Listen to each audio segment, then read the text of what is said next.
খাদ্যপণ্যের দাম নিয়ন্ত্রণে বাজার ব্যবস্থাপনায় স্বচ্ছতা আনা এবং সরবরাহ ব্যবস্থায় মধ্যস্বত্বভোগীদের অযৌক্তিক প্রভাব কমানোর তাগিদ দিয়েছেন বিশেষজ্ঞরা। সকালে রাজধানীর ব্র্যাক সেন্টারে centre for policy dialogue CPD আয়োজিত এক সেমিনারে তারা বলেন, উৎপাদক থেকে ভোক্তা পর্যন্ত প্রতিটি পর্যায়ে খরচ ও মুনাফার হিসাব স্পষ্ট করা জরুরি। অনুষ্ঠানে প্রধান অতিথি ছিলেন বাণিজ্যমন্ত্রী খন্দকার আব্দুল মুক্তাদির। শাহরুল ইসলাম রকির প্রতিবেদনে বিস্তারিত।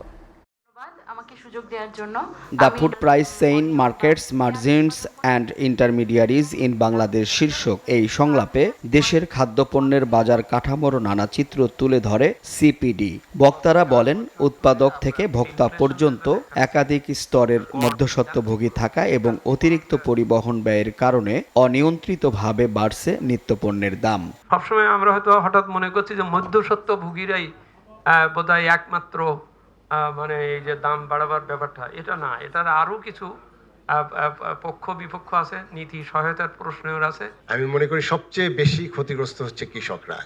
এটি আমি আমার এই দীর্ঘদিনের এক্সপিরিয়েন্স থেকে বলছি, এবং আমি মাঠে গিয়েছি যখন পেঁয়াজের ক্রাইসিস হয়েছে, আলুর ক্রাইসিস হয়েছে।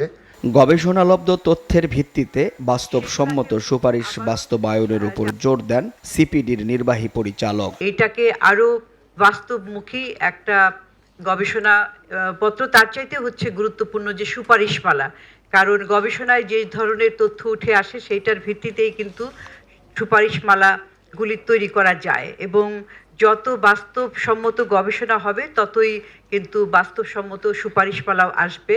তো এটা কিন্তু একেবারেই প্রাথমিক পর্যায়ে এই গবেষণাটা সূত্রপাত হয়েছে। প্রধান অতিথির বক্তব্যে বাণিজ্যমন্ত্রী বলেন, কেবল বাজার মনিটরিং করে কৃত্রিম দাম সামলানো সম্ভব নয়।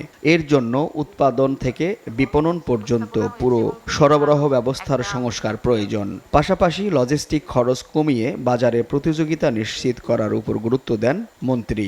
আমাদের এখানে ইনফ্লেশন পারসিস্টেন্টলি হাই থাকার একটা বড় কারণ হলো আমাদের লজিস্টিক কস্টটা হাই। আপনি সারা পৃথিবীর যদি এভারেজ লজিস্টিক কস্টের স্ট্যান্ডার্ড দেখেন, জিডিপি 10%, গ্লোবাল স্ট্যান্ডার্ড 10%, আমাদের এখানে 16%। আমাদের এখানে তো সমস্যা অনেক, মার্কেট অ্যাসিমেট্রিজ আছে।